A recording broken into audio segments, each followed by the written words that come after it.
Chapter 5, E-I-E-I-O. The bus drove for a very long time. Polly Allen Puffer was sitting with that Jim I hate, and while we were riding, he stood up behind me.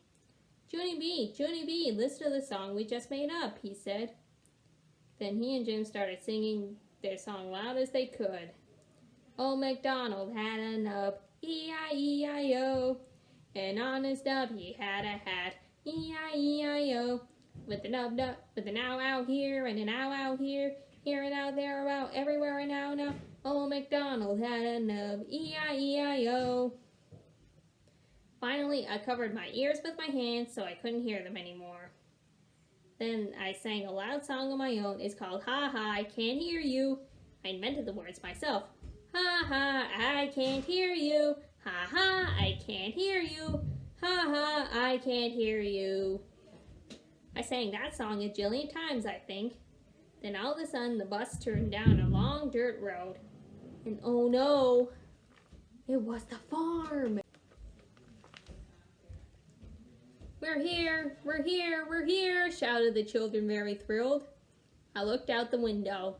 It was a big house with trees all around it. Also, there was a barn and a tractor and some chickens.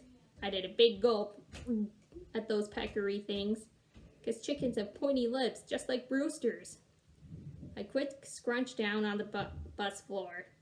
Then I hid it under my backpack, very sneaky, because maybe if I kept real quiet, Mrs. wouldn't see me, and I could hide on the bus the whole entire time. Lucille and that Grace stood up from their seats, and I made the sign at them. Do not tell the teacher I'm here, and I mean it, I whispered. Only too bad for me, because just then, I heard the worstest noise in the world.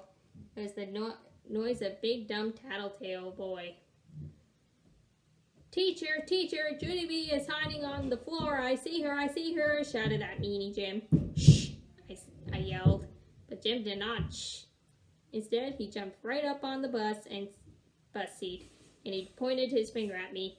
She's trying to hide under her backpack so you don't see her, but you can see almost all of her perfectly good. He got off the seat and waved to me, very teasing. Ta-ta, he said. Then he followed Lucille and Grace right off the bus. After that, my heart got very poundy inside, because I heard the sound of footprints, that's why. I scrunched myself tighter. Junie B? It was the voice of Mrs. I didn't answer her. Junie B, I see you okay. Your backpack isn't big enough to hide you, she said. I looked up real slow. Hello, how are you today? I said, kind of nervous. I'm fine, only I'm not actually hiding. Mrs. crossed her arms. Then what are you actually doing? She asked me. I did a gulp. I'm tidying, I said. Tidying what? Asked Mrs. I thinked fast. I'm tidying the floor, I told her. I quick took off my bandana, then I wiped the floor with it. Good news, I said. It's tidy now. Then all of a sudden, I heard a chuckle. I turned my head and saw some boots. Junie B. Jones, said Mrs., I would like you to meet Farmer Flores. Farmer Flores owns the beautiful farm we're going to be visiting today. I raised my eyes very slow, and finally I looked all the way to the top of his head.